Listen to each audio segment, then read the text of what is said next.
je m'appelle Margot, j'ai 33 ans, je suis mariée et j'ai 2 enfants. J'ai fait un bilan de compétences dans le cabinet en 2018. J'étais manager dans la location de voitures par avant pendant 9 ans. J'ai donc fait ce bilan de compétences et ensuite ça m'a amené sur la voie des ressources humaines.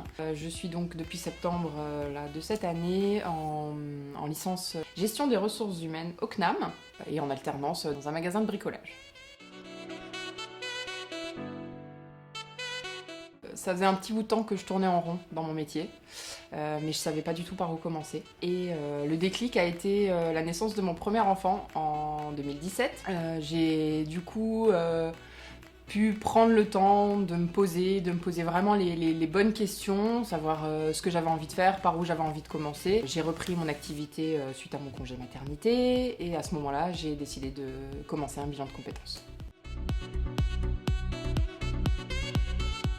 Alors, point positif, c'est que je suis épanouie aujourd'hui, voilà, ce qui n'était plus forcément le cas à l'époque dans mon métier. J'ai des journées à rallonge, je suis levée très tôt pour mes enfants et je me couche très tard parce qu'il faut que je travaille mes cours et voilà, mais par contre, ouais, je suis heureuse. Le point négatif, c'est plus qu'effectivement, il a fallu aller chercher de l'information un petit peu tout le temps. Il faut être vraiment aux aguets. En plus, moi, j'ai été dans une période où il y a eu une réforme des métiers, et par conséquent, le FONGECIF par qui je passe, on ne savait pas trop si ça allait continuer ou si ça allait pas continuer, donc j'étais un petit peu tout le temps en stand-by pour savoir si ça allait pouvoir se faire vraiment. Ça peut décourager à certains moments, c'est vrai qu'à certains moments je me suis dit jamais j'y arriverai, et puis finalement voilà, ça s'est quand même fait, donc voilà. Mais la persévérance, c'est vraiment ce que je retiendrai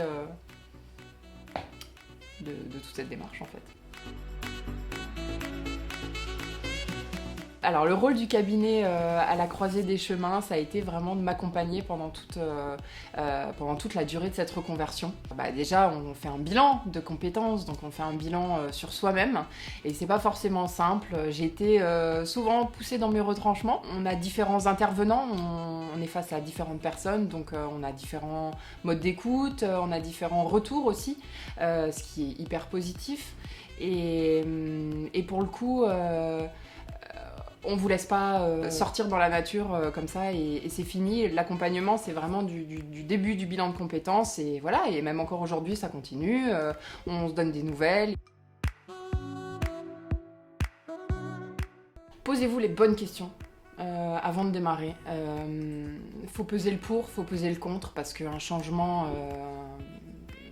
voilà, le changement ça fait toujours peur, hein, forcément. Mais dès que tous les voyants sont au vert, qu'on est sûr de ce qu'on veut et qu'on est surtout sûr de ce qu'on ne veut plus, faut foncer. Faut vraiment foncer parce que ça apporte que du positif, quoi. Pour le coup, il y a une phrase de l'abbé Pierre que je me suis notée, que j'aime bien, c'est le plus grand échec est de ne pas avoir le courage d'oser. Et je pense que ça, vraiment, c'est vrai. Voilà.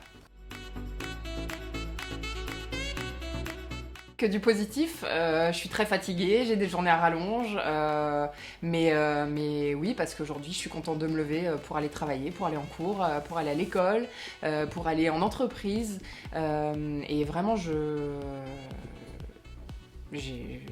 juste envie de dire oui. Je suis épanouie et ça me fait plaisir, et voilà, tout va bien.